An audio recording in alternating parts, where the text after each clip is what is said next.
Hello everyone and welcome to the second video dealing with your spring break assignment for 2017. I hope that you've had a good break as we are now on Sunday and we will be back in school on Monday, tomorrow.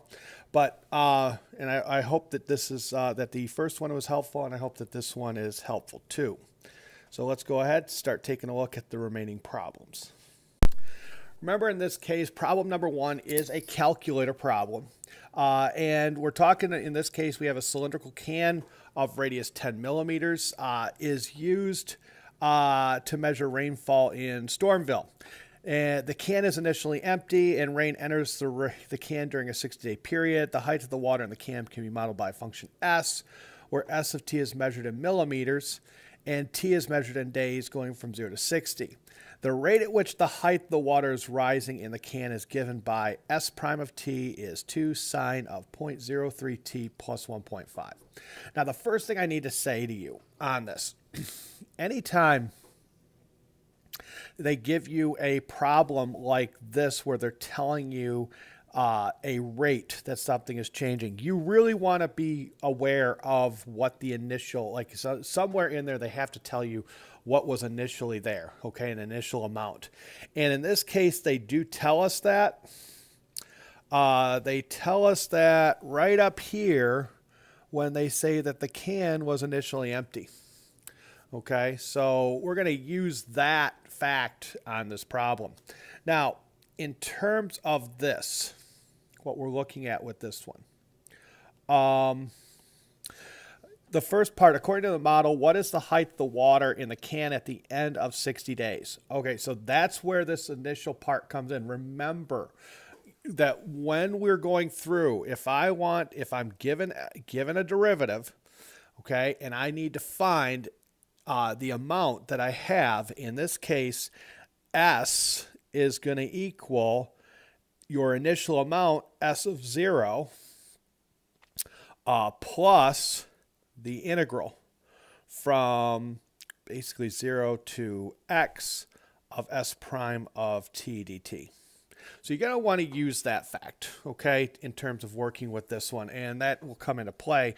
On this, we do know, again, S of 0, that's how much we initially have. According to the model, what is the average rate of change of the height of water in the can over the 60-day period? Show the computation that leads your answer. Indicate units of measure.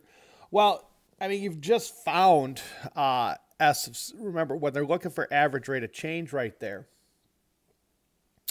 they're looking for you to go and find either the average value of S prime or the slope of the line for function S. Well, in this case, and it will actually work out to be the exact same thing. Okay. The slope of the line for function S, you're going to have to just go through and find S of 60, which you just found in part A, minus S of 0, which you already know, over 60. Over 60 minus 0. And then the average value would just be the integral of this times 1 over 60. So it's whichever one you want to work with will be fine. Remember, this one also is a calculator problem, so either one will work fine for you. Just write it out and answer the question. Part C, assuming no evaporation occurs, at what rate is the volume of water in the can changing at t equals 7? Indicate units of measure. Okay, so what you have to keep in mind there, we know the volume here. In this case, we have a radius of 10 millimeters. So the volume of the water is going to be pi times r squared times your height, S of t. That's going to be the volume at any time t, because volume of a cylinder is pi r squared h. H is S of t. And so in this case, r is 10 millimeters. So V equals 100 pi times S of t. Now, they want to know the rate at which the volume's changing. So think about that. This is more like a related rate problem. and see what you have with that one. During the same 6-day period, Part D, during the same 6-day period, rain in Monsoon Mountain accumulates in a can identical to the one in Stormville. The height of the water in the can of Monsoon Mountain is modeled by the function M, which they give you. The height M is measured in millimeters and T in days. Let D of T equal M prime minus S prime. Apply the intermediate value theorem to the function D on the interval 0 to 60 to justify that there exists a time between 0 and 60 at which the height of the water in the two cans is changing at the same rate. Okay, so what you have here, you got to write out your function. You got to write out your function D. And remember, the intermediate value theorem deals with checking at what's going on at the endpoints. So write out that function D. You got M, so you got to find M prime. You already know S prime. Go through, find that function D, and then evaluate it at the endpoints and make your determination. Show that what is happening, how that works out on this. Now, in terms of this, in terms of scoring on this one, Part A is worth 3 points. Part B is 1 point. Part C is 2 points. Part D is 2 points. And you do get 1 point for units in B and C. So, and again, this one is a problem where you do have units. You are able to determine units. So you want to make sure you include those, include units every time. Now let's take a look at problem number 2. Again, this is a calculator question. So, as you work on these ones, anytime they have a derivative or integral you want to find, make sure you're using your calculator. Just be careful, make sure you enter it incorrectly. Now in this case, excuse me, we do have a 12,000 liter tank of water is filled to capacity. So initially here, we're going to have 12,000 liters of water in this tank. At time t equals 0, water begins to drain out of the tank at a rate modeled by R of t. And here's R of t. Measured in liters per hour, where R is given as that piecewise function there.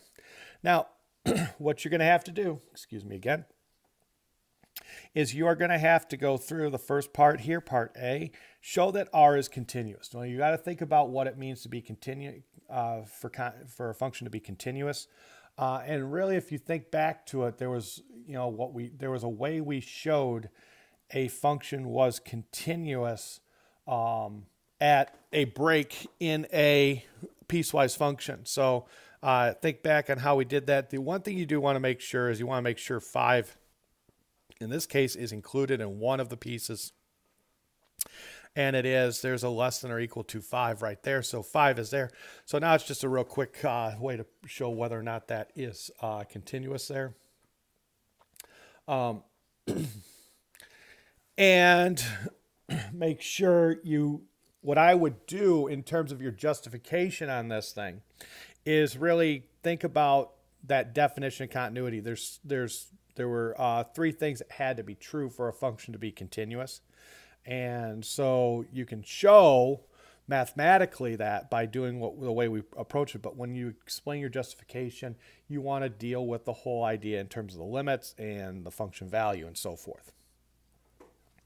Part B, find the average rate at which water is draining from the tank from time t equals 0 to time t equals 8.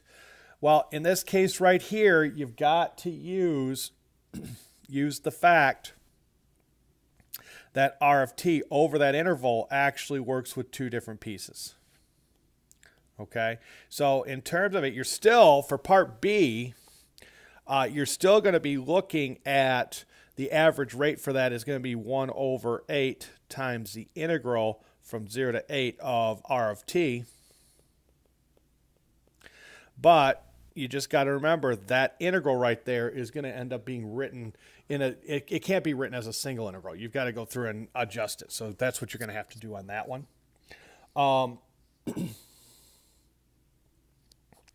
Part C, find R prime of 3. Use correct units. Explain the meaning of that. Okay. So R prime of 3, you just got to make sure that you work with the right piece. And again, you can go through and spend time for part C. You can spend time taking the derivative by hand, but you can also use a numerical derivative feature on your calculator as well. The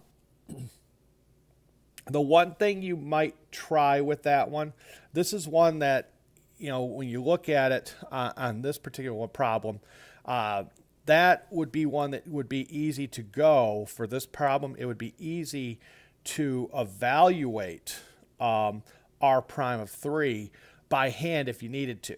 Okay, so this is one I might move on to the next one and come back to it. But if you look at it, I mean, it can be a very quick problem to do if you just put it into the calculator. Make sure you got to be careful how you put it in, though. Make sure you put parentheses where you need to and so forth. Part D, this one, write but do not solve an equation. So this one, actually, the calculator is not even an issue. Write but do not solve an equation involving an integral to find the time A when the amount of water in the tank is equal to 9,000 liters. So you got to remember what's happening here. When you integrate r of t, what it's going to tell you. Okay. The integral of r of t is going to tell you how much water has been drained out. And so you want to use that in terms of being careful to write your expression. So on this particular problem here, in terms of breakdown, part A is worth 2 points. You get 2 points for the conclusion and your analysis. Part B is worth 3 points. 1 point for writing the integrand correctly, 1 point for the limits of integration and the constant that you're multiplying it by, and 1 point for the answer. Part C is 2 points, one for r prime and the other for the meaning of finding r prime of 3, and the other for its meaning in terms of the context of the problem. And part D is worth 2 points as well. One for just your integral, so just coming up with the integral that you're working with that you need to solve that problem. You get a point, and then you get another point for having the equation correct, for an equation that does work out. Now let's look at problem number 3. In this case, this one would be a non-calculator problem when you look at it. In this case, we know f of x is the square root of x, and g of x is the linear function 6 minus x, and r is the region bounded by the graphs of f, g, and the x-axis. So here's region R. Now the first question they want you to do on this one is to find the area of region R. Okay, now you do have a couple of different ways you can do it. And both ways should give you the exact same answer. It just depends on whether or not you want to work with vertical or horizontal slicing. If you're going to do vertical slicing, you'll need two areas that you're going to have. The nice thing is with the linear function, if you do a vertical slicing, if you draw a line at x equals 4, you're going to notice something about the right portion of that region.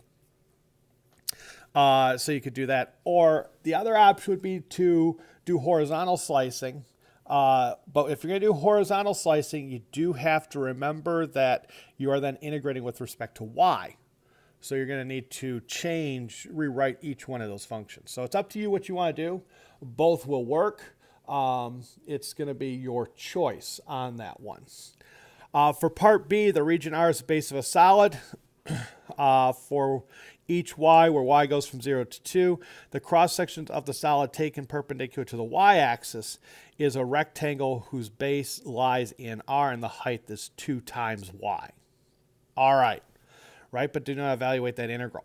Okay, so in this case, we're going perpendicular to the y-axis. Remember, when you're dealing with a volume by cross-section, you're going to integrate with respect to the x or y, depending on which axis you're perpendicular to. If you're perpendicular to the x-axis with your slicings, then you integrate with respect to x. If you're perpendicular to the y-axis with your slicings, then you're going to integrate with respect to y.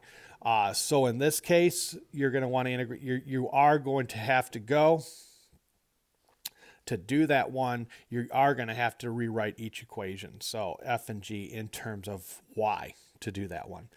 And for part C, there's a point P on the graph of f for which the line tangent to the graph of f is perpendicular to the graph of G. Right, but do not find the coordinates of that point P. Well, what you got to remember on that one, if they're going to be perpendicular, that means that, think about what that means for their slopes, and therefore what that means for their derivatives. And that can help you identify the solution to that, the coordinates of point P. So you're going to want to use those facts. In this case, the way it breaks down, each one is 3 points each. Part A, you get 1 for the integral, 1 point for the integral, 1 point for the antiderivative, and 1 point for your final answer. Part B, you get 2 points for the integrand and 1 point for your final answer. And for part C, you get 1 point for f prime, 1 point for your equation, and 1 point for that final answer. So it's a pretty straightforward problem. Just being aware how you're going to set that up, each one of those areas, each one of those integrals up to go through and evaluate that problem. That really is up to you. Now let's take a look at question number 4. In this case, we have a differentiable function f having domain all positive real numbers, for which it's known that f prime is equal to this for x greater than 0. And that makes sense because of the fact that our domain is all positive real. So 0 is not included there, but it's everything greater than 0. So the first thing they want you to do is determine the x coordinate of the critical point of f. Remember what that means to be a critical point. Okay. And then you have to determine, is it a relative max, relative min, or neither. So you're going to have to determine the function's behavior to the left and to the right of that critical point. In that case, for that particular one, you get 3 points for part A. 1 point for the x coordinate, 1 point for determining the relative max, relative min, or neither, and 1 point for the justification on that. Okay. Part B on this one. Find all intervals when the graph of f is concave down. Justify your answer. All right. Here's where you're going to have to take that. You're going to have to take the derivative of f prime. Now, you got to look at this one. You have 2 options in terms of the derivative on this one, and both will end up leading you to the same place. But the question you really have on that is the simplification that takes place.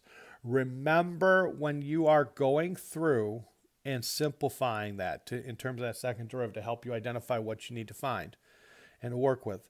When you work with that one, you're going to want to pull out the smallest power of x is going to be your common factor when you pull that out. Okay, so in that case, you get 2 points for taking the derivative correctly, and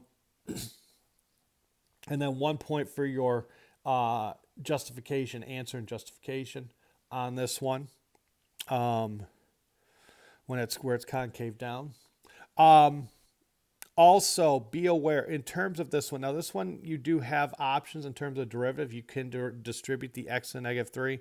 But the other one would be that in this one, and it's a very common thing to miss, remember on that case, if you were not going to distribute the x to the -3 power into the 4 minus x, you do have a product rule that you have to deal with. So be aware of that. Part C, given that f of 1 is 2, determine the function f. All right, well, again, you're given a derivative somehow, some way. They have to tell you a value, and that's where that's going to come into play. That f of 1 is 2, so you're going to want to set up an integral that will tell how much change in f has happened from in this case 1 to x, and then deal with that 2 in some way. And in this case, you get 3 points for that as well. 1 point for the integral, 1 point for your antiderivative when you find to do that, and 1 point for your final answer on that particular one. So all that will come into play with that one. Now we look at problem number 5, and this one is one that does have the table, so you're going to be working with the table. And so what we have on that one is that we have Ben is riding a unicycle back and forth along a straight east-west track. Twice differentiable function B models Ben's position on the track measured in meters from the western end of the track at time t measured in seconds from the start of the ride. The table above gives values for B of t and Ben's velocity V of t measured in meters per second at selected time. So you got to be aware of both of these. Okay. So we're looking at, they gave us the time, and this is the distance from the western end of the track. So at time t equals 0, we're 100 meters from the western end. 10, we're 136, 40 seconds, we're 9, and 60 seconds, we're 49. And here's our velocities that we have in meters per second. Notice that they're all positive, because that's telling you something as well. Now, first thing they want you to do is use the data in the table to approximate Ben's acceleration at time t equals 5 seconds, indicate units of measure. Got to think about what acceleration is and its relationship to position and velocity. And again, remember, acceleration is the derivative of the velocity. So it's the rate of change of velocity. So you're going to want to go through, and we want to estimate what the acceleration is at 5 seconds, which is going to be halfway between the 0 and 10. So kind of have an idea where you need to go from there. That's a 1-point problem, okay? Make sure you do have to have your units of measure in there too. You don't have your units of measure, might end up going through and causing a problem with that one. They do ask for it, so you can do the calculations, but you do have to have those units of measure. Part B, using correct units, interpret the meaning of the integral from 0 to 60 of the absolute value of V of t dt in the context of the problem. Approximate that integral using a left-hand sum with the subintervals indicated on the table by the data in the table. Okay, you got to think about what that means when I am taking the absolute value of V of t, okay, in terms of that integral. And remembering what the difference between the integral of the absolute value of V of t and the integral of V of t, how those two, the two different meanings of those. Okay, so be aware of that, but in this case, you're just going to go through and approximate that absolute value of V of t using a left-hand Riemann sum. So you're going to have the 3 subintervals and just work with the 3 that are there. For part, now in that one, for part B, you get 1 point for the meaning and 1 point for your approximation that you come up with. Part C, from 40 to 60, there must be a time t when Ben's velocity is 2 meters per second. Justify your answer. Okay. What you want to do with that one is really, this one comes down to the mean value theorem. So think about that in terms of how you're working with this. Anytime they want you to go through and when they make a statement like this, that there must be a time t when a velocity or something is equal to 2 meters per second, the first thing you want to do is double check what happens when you take the slope of the line that connects t equals 40 to t equals 60. So in that case, and again, you're dealing with velocity, so to work with the velocity aspect of it, you got to deal with the position. So work with that and then deal with the mean value theorem on that one. And that one right there is 2 points. 1 point for just finding that slope, if you will, finding the slope and showing it's equal to 2. And 1 point for the conclusion as to the justification for that And saying in this case it is the mean value theorem that's doing that one for you. Part D, a light is directly above the western end of the track. Ben rides so that at time t, the distance L between Ben and the light satisfies that equation. At what rate is the distance between Ben and the light changing at t equals 40? All right, so here we are again with another related rate problem that should look pretty familiar to you. You're dealing with really a squared plus b squared equals c squared is what you have there. So go ahead, take the derivative there, and remember you're taking the derivative with respect to time. So you want to go through and do that, and you're trying to find, in this case, the distance between Ben and the light is L of t, so you want to find dL dt. And in that case, part D, you get 1 point for the derivative, 1 point for b prime, and 1 point for your answer. And the final, you do have 1 point that's there that's covering all the units aspect in those. So make sure the units are there. And that's a common thing that they'll do based on the problem. Remember, every one of these problems are going to be 9 points. Sometimes in a problem, something like this, they'll have in each case they'll have a point associated with the units.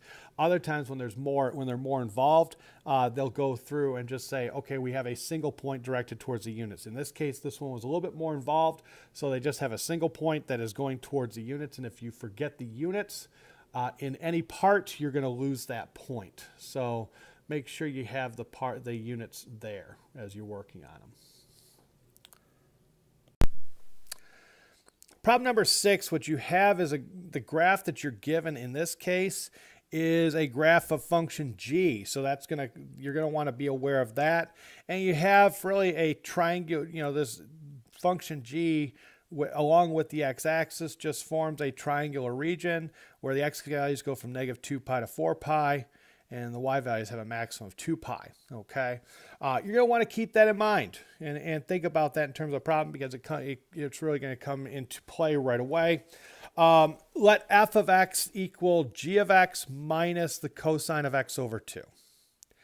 And the very first thing they want you to do is find the integral from -2 pi to 4 pi of f of x dx. Show the computation that leads to your answer.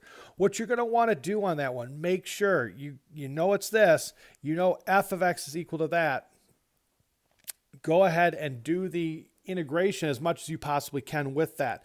You do have to think about what the definite integral means, and that can come into play in terms of finishing up that problem. Okay, that particular part is worth 2 points. 1 point for coming up with the antiderivative, and 1 point for your final answer on that one. Part B, find all intervals in the open interval from -2 pi to 4 pi for which f has a critical point. F is going to have a critical point when the derivative of f is 0 or undefined. Okay, so go ahead, you're going to have to go and take you're going to have to find the derivative of f. F of x is equal to that. Find the derivative of that and think about where that thing is, where it's 0 or undefined. This particular one is 4 points. 4 points. You get actually 2 points for the derivative of f. And then the other 2 points are for your critical value. So you want to keep those in mind as well. Okay. Part C, let h of x equal the integral from 0 to 3x of g of t dt. Find h prime of -pi/3. Okay, this comes back to the fundamental theorem of calculus where we take the derivative of the integral. Think about how to deal with that. The key is how you deal with that 3x there. Okay, you might recall that the derivative with respect to x of the integral from some constant, we'll just go from 0 to x of f of t dt was equal to f of x. Okay, you might recall that one. You're going to need to use that idea up here, but you got to figure out what is going to happen with that 3x. So It's kind of where you need to go with this one. Again, this one right here, that's 3 points, 2 points for H prime, 1 point for your final answer.